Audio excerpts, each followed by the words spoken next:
Maduro has been found recently in the eye of the public. The intervention of the United States has put the spotlight in this interesting political figure of Venezuela. But not a lot of people understand how far his political trajectory goes and the things he has done. So, in the spirit of trying to give you a little bit more of context of who he really is, I present to you who is Nicolas Maduro.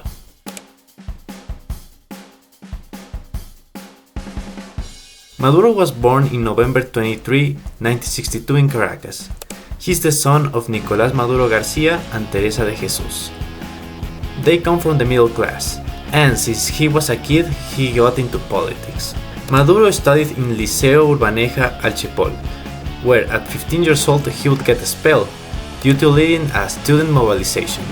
However, he managed to complete high school in Jose Alvados, where he would go to decide he wasn't going to study in any university and he would go straight out to working as a bus driver.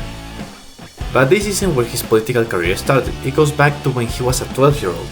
Don't ask me how a 12-year-old can get into politics, but hey, that's it.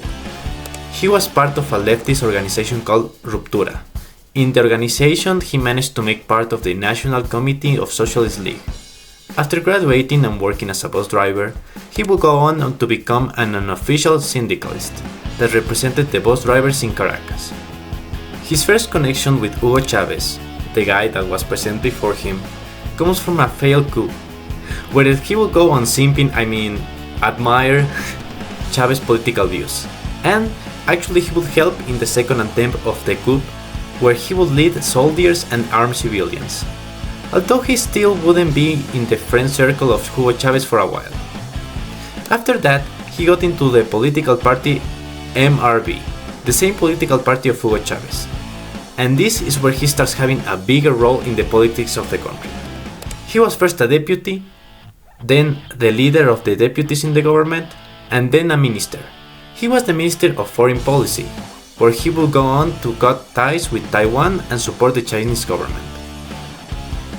But the most important charge that led him to where he is today is the one of vice president. After the elections of 2012, Chavez was elected president with Elias Joava as his vice president, but he needed to take the charge of governor of Miranda. So Chavez needed a vice president, and he chose Maduro. But in December of 2012, Chavez's cancer came back, and he went to Cuba to get treated. And this is the first time that Nicolas Maduro had to take the charge of being the president of Venezuela. The 5th of March of 2013, Chavez was pronounced dead and Maduro was the president of Venezuela until the next elections. But it wasn't as simple as that. You see, the idea was that Maduro would go on and participate in the elections, but since he was now in power of a re-elected government, apparently this made it like a weird gray area where they didn't really know if he could present to the elections. But at the end it was ruled that he could, and in April of 2014 he was elected the new president of Venezuela. And with the same plan as Chavez, he will go on to rule without any complications. Right?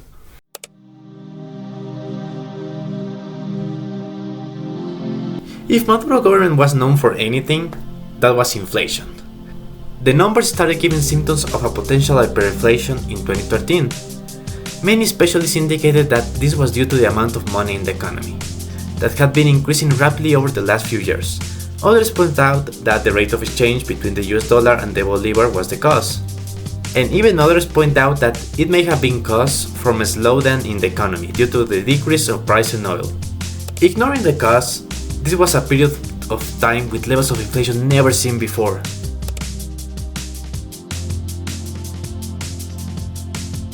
With inflation comes poverty. People cannot keep up with the prices, and although there were many statistics about poverty, all of them gave different values. But one thing is consistent between all of them, that it was really high, with most of the population in poverty not meeting the life standards that they should. With this, they managed to create what is probably going to be the biggest migration wave in the last century. Since the crisis started, around 8 million Venezuelans have gotten out of the country due to inflation and economic collapse. They have gone to neighboring countries like Colombia, Peru, and actually my country, Ecuador. But also a good portion of them have gone to Argentina and the US. And putting numbers aside, I wanted to give you a reflection. What would it take for you to leave your country? think about it. What is the price of leaving your family, your friends, your routine, your lifestyle? Venezuelans had to make the same decision, you know? And I don't think you will leave your country as easily, you know? You cannot imagine leaving your friends and family behind. Not because you wanted to, but because you have to, you know? You have to be searching for a way to provide to your family. And if your own country isn't giving you the opportunity to do so, you have to find other ways.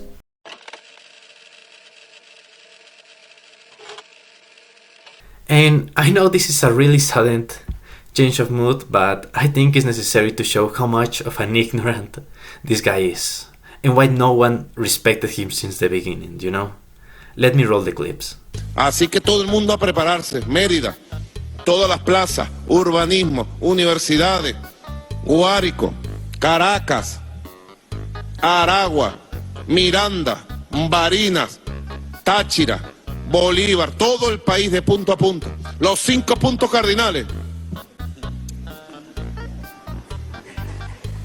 ¿No son 5? Para meterse escuela por escuela, niño por niño, liceo por liceo, comunidad por comunidad, meternos allí, multiplicarnos, así como Cristo multiplicó los peces y los panes, me perdonan la expresión, perejil, espinaca, no sé, tantas cosas. Bueno, si cultivas pollo, por ejemplo. No a la guerra, no a la guerra. Not war, not war, not war. Yes, peace, yes, peace, yes, peace. Forever, forever, forever. Peace forever. No crazy war. No a la guerra loca.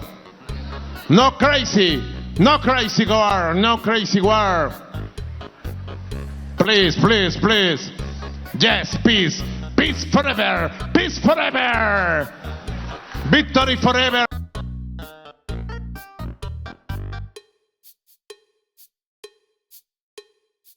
Nicolas Maduro has been one of the most influential political figures in the last 20 years, even if it isn't for the right reasons. I wanted to give my point of view on this topic because, you know, having friends from Venezuela and also being a Latino, I think it gives me like a good perspective on if this is a good thing or bad thing, you know, the US invasion, you know. I certainly think that Maduro getting out of the country is a good thing, you know.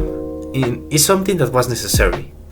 But I know the US is not some kind of magical savior, you know, that helps country just because he wants to.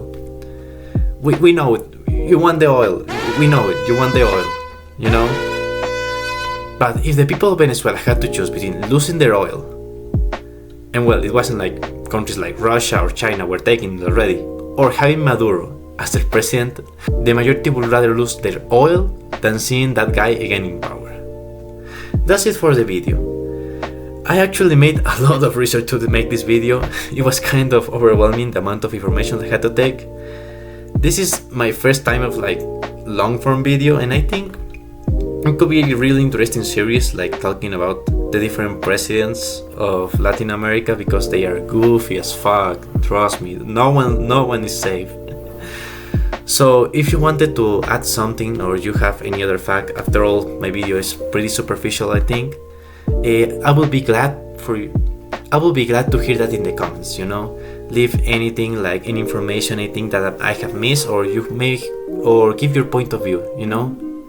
That said, thank you for staying until the end, and see you in the next video.